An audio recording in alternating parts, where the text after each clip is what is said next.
हमने तकरीबन 2 महीने पहले ये भारत जोड़ो यात्रा कन्याकुमारी में शुरू की थी। आपने देखा होगा, देखा था आपने? कन्याकुमारी से चालू हुई और अब तकरीबन 2000 किलोमीटर हमारे यात्री और लाखों लोग हमारे साथ चले हैं। जब यात्रा शुरू हुई, मैं आपको मजेदार बात बताता हूं, जब यात्रा शुरू हुई हम केरला से निकले और केरला में बहुत बड़ा रिसेप्शन था। और जब मैं केरला से निकल रहा था, मैंने सोचा कि भाई अब केरला को कोई हरा नहीं सकता। मतलब लाखों लोग निकल गए। और फिर मैं महाराष्ट्र पहुंचा और महाराष्ट्र केरला से आगे निकल गया। अभी ताली मत बजाओ, अभी मत बजाओ, ताली बजाने का टाइम आएगा, ताली बजाने का टाइम आएगा। और फिर हमने महाराष्ट्र में कितने 15 दिन चले थे हम, महाराष्ट्र में 15 दिन चले। और मैं आपको बता नहीं सकता, भारत जोड़ो यात्रा को महाराष्ट्र के लोगों ने, किसानों ने, मजदूरों ने, छोटे व्यापारियों ने, युवाओं ने, माताएं बहनों ने कितनी शक्ति दी। और मैंने कहा अब महाराष्ट्र को कोई नहीं हरा सकता। और फिर मैं मध्य प्रदेश में आया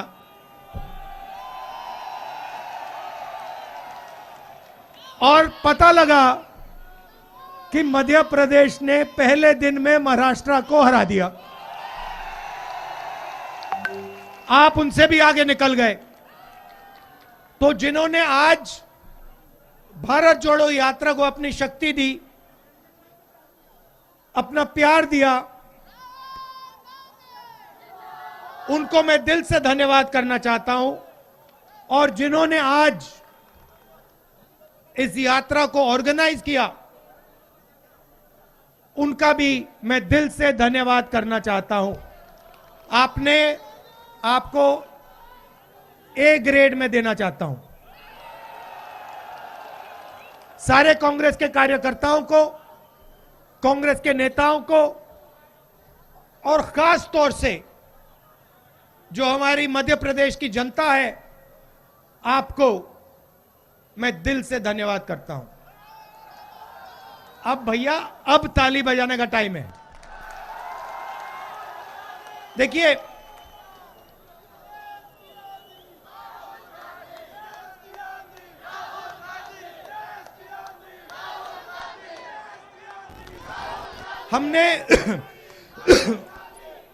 हमें लगा हिंदुस्तान में, हमें लगा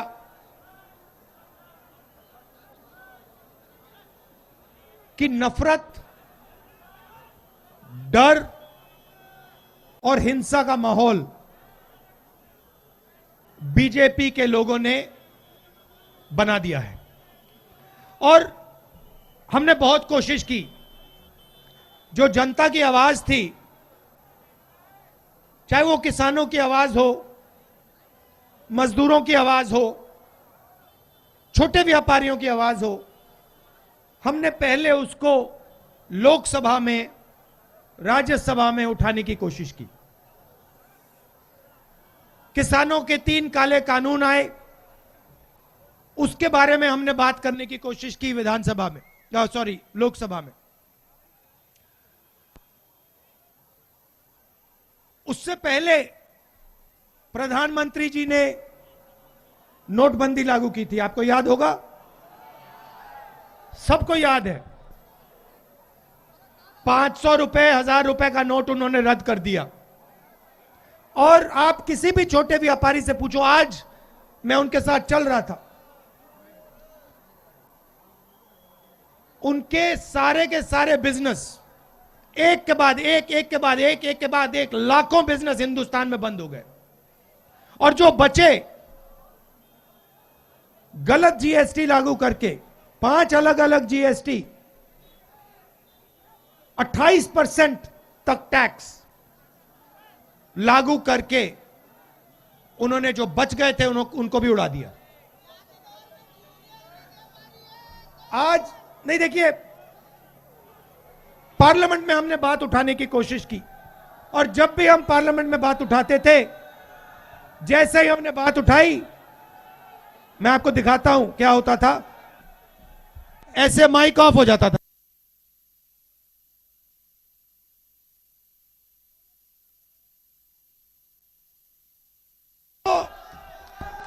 तो लोकसभा जो जनता की आवाज उठाने का सेंटर है, एक तरीका है, वहां तो माइक ऑफ कर दी। बीजेपी ने, अच्छा, मैंने शुरुआत में कहा, भाइयों और बहनों, प्रेस के हमारे मित्र तो हैं, मगर हमारी बात कभी नहीं उठाते। देखो मुस्कुरा रहे हैं सब, पीछे से प्रेशर है, रिमोट कंट्रोल पीछे है इनके बेचारे के, ये कुछ नहीं कर सकते। मैं समझता हूं इनकी गलती भी नहीं है। तो मीडिया हमारी बात नहीं उठाती, सिर्फ हमारी नहीं, विपक्ष की बात नहीं उठाती। लोकसभा का रास्ता बंद। अच्छा, मध्य प्रदेश में हम चुनाव जीत गए, हमारी सरकार थी और करोड़ों रुपए लेकर 20-25 भ्रष्ट विधायकों को खरीद लिया और सरकार बना ली।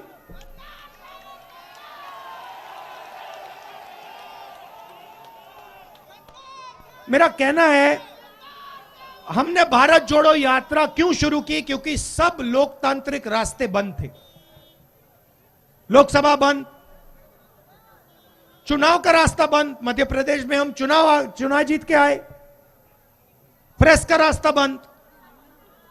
बाकी जो संस्थाएं, इंस्टीट्यूशंस हैं, उनको सबको आरएसएस, बीजेपी ने पकड़ रखा है, अपने लोग भर रखे हैं। जुडिशरी पर दबाव डाल रखा है, कोर्ट्स पर दबाव डाल रखा है। तो हमने सोचा एक ही रास्ता है और कोई रास्ता बचा नहीं है। सड़क पे उतरो, जनता से गले लगो, किसानों की बात सुनो, मजदूरों की बात सुनो, छोटे व्यापारियों की बात सुनो और उनसे सीधा जाके जुड़ जाओ।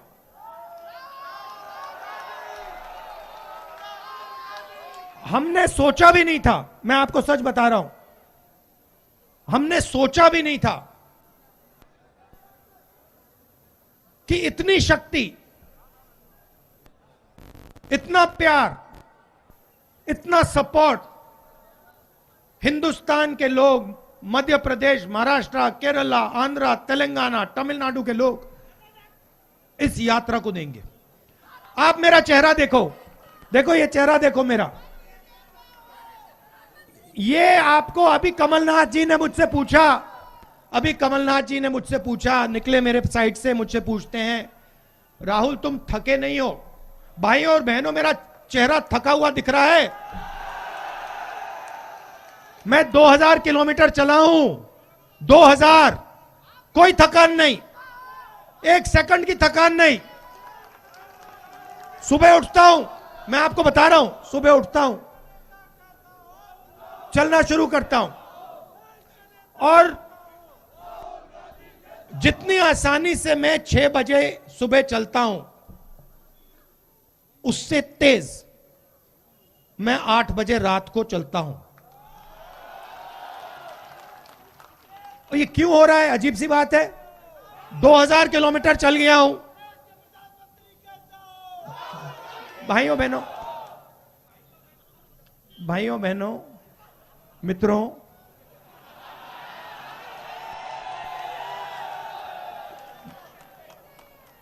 अच्छा, यात्रा में दूसरी बात होती है। यात्रा में हम 8 घंटे चलते हैं, 8 घंटे चलते हैं और आपकी बात सुनते हैं, ज्यादा नहीं बोलते। मैं ज्यादा टाइम चुप रहता हूं। जो मेरे साथ चल रहे हैं उनसे आप पूछ लो। आज मेरे साथ किसान चले हैं, युवा चले हैं, माताएं बहनें चली हैं, व्यापारी चले हैं, पंडित चले हैं। मैं बोलता नहीं हूं, मैं सुनता हूं। दो तीन सवाल पूछता हूं। कैसे हो, परिवार कैसा है, क्या कर रहे हो, क्या मुश्किल है, किन चीजों को बदला जा सकता है, यह सवाल पूछता हूं और सुनता हूं। 8 घंटे सुनता हूं और घड़ी देख लेना आप, 15 मिनट 20 मिनट में बात करता हूं, मतलब 8 घंटे सुनता हूं, 15-20 मिनट बोलता हूं, मतलब 8 घंटे आपकी मन की बात चलती है, 15 मिनट मेरी मन की बात चलती है। इसीलिए मैं भाइयों बहनों को कह रहा था 15 मिनट मेरे हैं, 15 मिनट तो बोलने दो। तो ये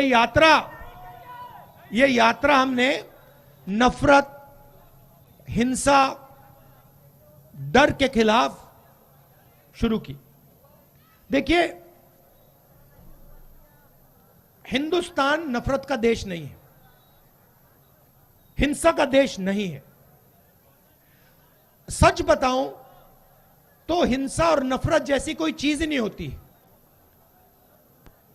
डर होता है, जिसके दिल में डर होता है वो हिंसा करता है, वो नफरत फैलाता है। जिसके दिल में डर नहीं होता है वो हिंसा और नफरत नहीं फैला सकता, उसके दिल में होती नहीं है।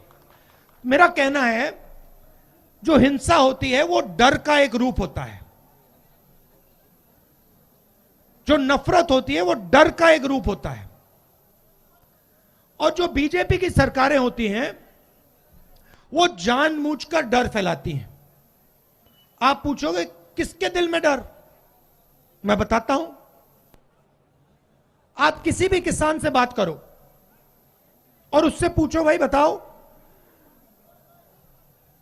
तुम्हें कांग्रेस सरकार के समय डर लगता है या बीजेपी की सरकार के समय डर लगता है? सब के सब आपको कहेंगे डर हमें बीजेपी की सरकार के टाइम लगता है। फिर पूछो क्यों, और कहेंगे देखिए बीजेपी की जो सरकार होती है वो किसान की मदद और किसान की रक्षा नहीं करती है। खेती आसान काम नहीं होता है। किसी ने मुझे कहा, ओ आप 2000 किलोमीटर चल लिए, यह कोई मुश्किल काम नहीं है। हिंदुस्तान का किसान 2000 नहीं, अपनी जिंदगी में 30-40 हजार किलोमीटर चलता है, आगे पीछे खेत में, सही बात नहीं, इन्हीं सड़कों पे चलता है। तो असली काम वो करता है। अब उसको क्या जरूरत होती है? उसको फर्टिलाइजर, बीज, बीमा, इन चीजों की जरूरत होती है। उसको सही बीज नहीं मिलता, फर्टिलाइजर के दाम दुगने हो जाते हैं, 4 गुना। पोटाश का क्या दाम है? 2200, पहले क्या होता था? 400। तो सबसे पहले ये किसान के दिल में डर भर देते हैं। 24 घंटा काम करता है, 4 बजे सुबह उठता है, आधी रोटी खाता है, और फिर जब उसका समय आता है, चाहे गेहूं हो, सोया हो, केला हो, बेचने का समय आता है, तो दिल्ली में बीजेपी के लोग एक्सपोर्ट इंपोर्ट की पॉलिसी बदल देंगे और दाम को गिरा देंगे। तो पूरी की पूरी मेहनत 2-3 दिन में गायब हो जाती है। एमएसपी नहीं दिलवाएंगे। और अगर किसी किसान का खेत बर्बाद हो जाए, आंधी आ जाए, तूफान आ जाए, बीमा का पैसा मध्य प्रदेश में उसको नहीं मिल सकता। ऐसे किसान के दिल में ये डर पैदा करते हैं। युवाओं के दिल में डर कैसे पैदा करते हैं? युवाओं को रोजगार कौन देता? भैया ये एम्बुलेंस है क्या? युवाओं को क्या चाहिए होता है? युवा क्या चाहता है? रोजगार। अब अच्छा, अब रोजगार देता कौन है? ये जो प्रधानमंत्री जी के 2-3 मित्र हैं, ये रोजगार नहीं देते देश को। ये ज्यादा से ज्यादा 50,000, 1,00,000, 2,00,000 लोगों को रोजगार दे सकते हैं अगर पूरा मिला दो। रोजगार कौन देता है? रोजगार छोटा व्यापारी देता है। सही सिर हिला रहे हो? सही। रोजगार स्मॉल और मीडियम बिजनेस जो चलाता है, जो हिंदुस्तान में लाखों हैं, कोई 300 लोगों को रोजगार देता है, कोई 500 को, कोई 2,000 को, कोई 10,000 को। छोटे छोटे मिडिल साइज बिजनेस, जैसे यहां पे दुकानें हैं, इन दुकानों में लोगों को रोजगार मिलता है। ऐसी लाखों करोड़ों दुकानें हैं हिंदुस्तान में, ये रोजगार देते हैं। रोजगार पब्लिक सेक्टर से मिलता है। BHEL जैसी कंपनी, हिंदुस्तान रेलवेज, सेना, CRPF, BSF और प्राइवेट सेक्टर में जो छोटी और मिडिल साइज कंपनी है उधर। अब इन्होंने क्या किया? युवाओं को डराने के लिए सबसे पहले इन्होंने नोटबंदी, GST लागू की और जो रोजगार देने की रीढ़ की हड्डी उसको उड़ा दिया। तो आज हिंदुस्तान में युवाओं को रोजगार नहीं मिल सकता, खत्म।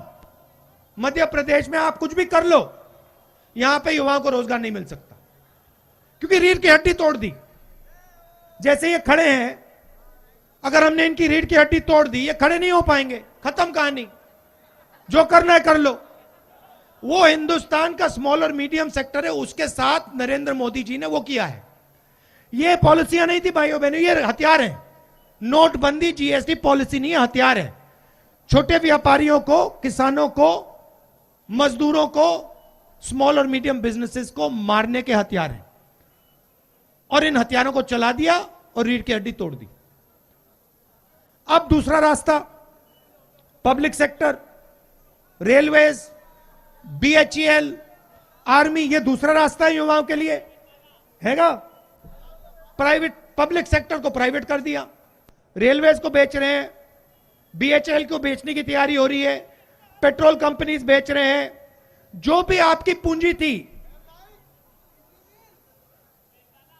अभी आएंगे, पब्लिक सेक्टर का रास्ता बंद कर दिया। और जो आखिरी रास्ता था, जो भैया ये हमारा झंडा, ये इसको आगे लाओ, तिरंगे के यहां लाओ, मैं दिखाना चाहता हूं।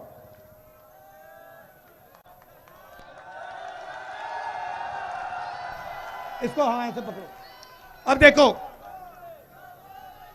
ये, अब देखो, मैं आपसे सवाल पूछना चाहता हूं, इसकी रक्षा कौन करता है? इसकी रक्षा हिंदुस्तान की सेना करती है, सही। एयरफोर्स करती है, नेवी करती है।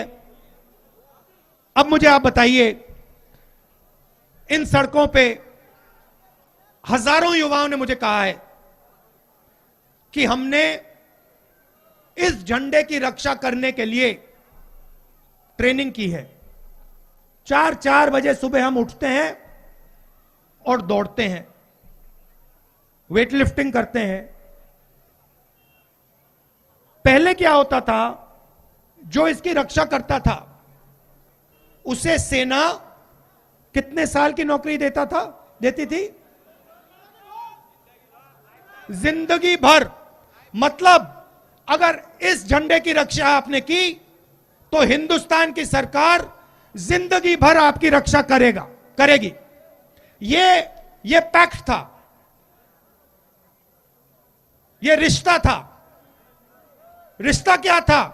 अगर एक युवा इस झंडे की रक्षा करना चाहता था तो हिंदुस्तान की सरकार उससे हाथ मिला के कहती थी, आपने अपनी जिंदगी इस झंडे को दी, आपकी जिंदगी भर की रक्षा हिंदुस्तान की सरकार आपकी करेगी। यह रिश्ता था। अब यह रिश्ता, यह पवित्र रिश्ता, इस रिश्ते को नरेंद्र मोदी जी ने तोड़ दिया है। कैसे तोड़ा?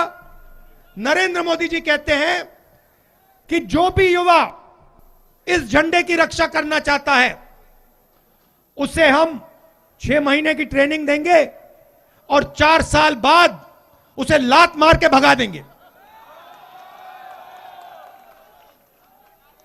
उसे बेरोजगार कर देंगे और उससे कहेंगे कि बेटा तुमने अपनी जिंदगी इस झंडे को देने की चाहिए थी।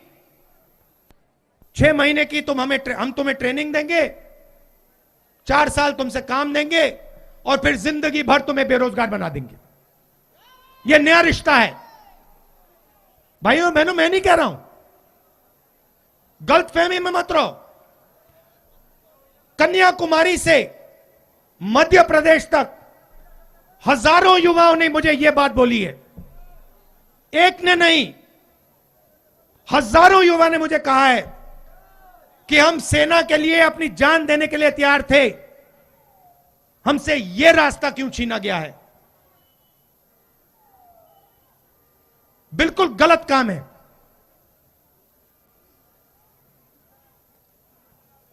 तो सारे के सारे रास्ते बंद कर दिए हैं।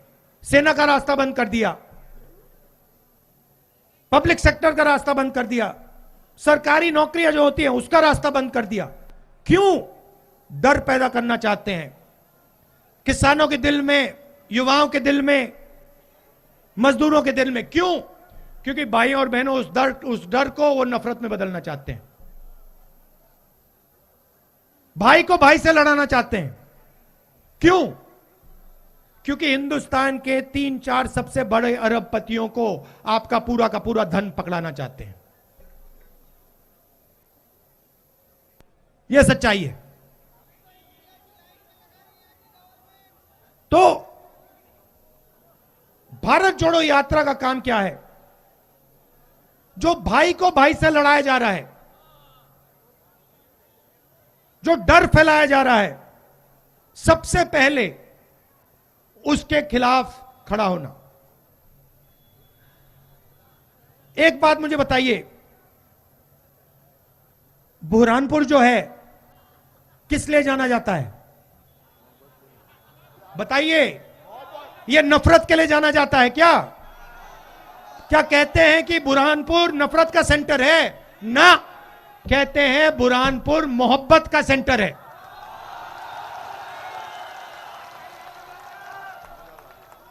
ये हम आपको नहीं कह रहे हैं, ये आप हमें कह रहे हो।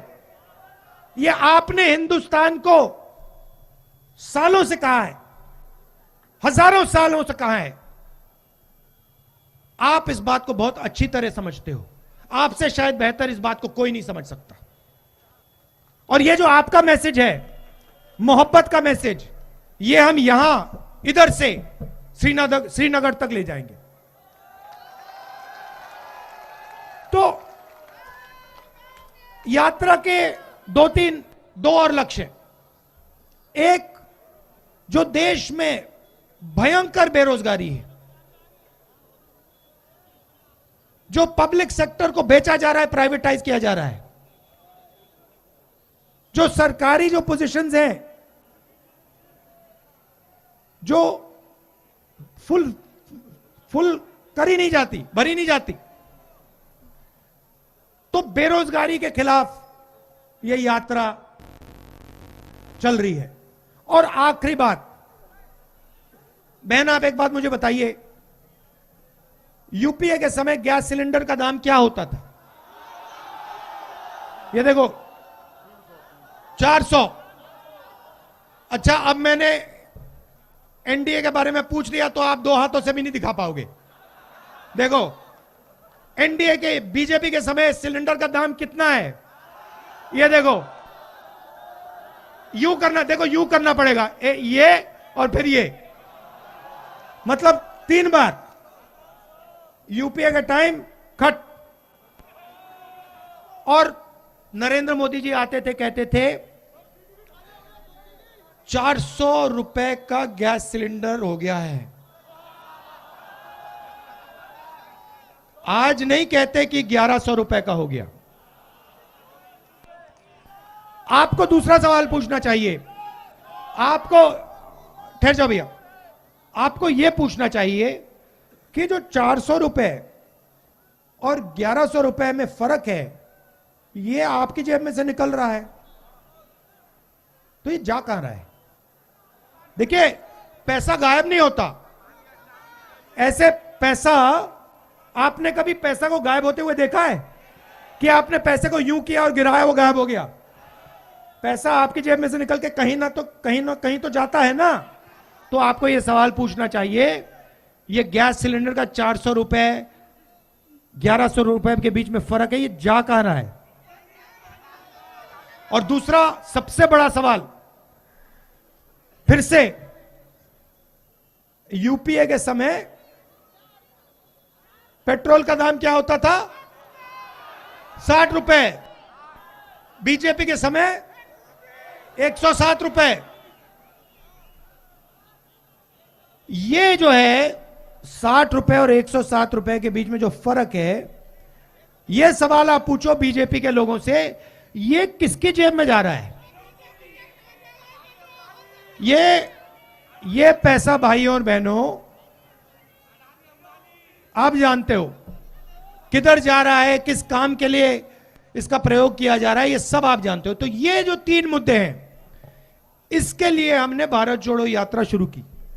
बेरोजगारी, महंगाई और नफरत, डर और हिंसा।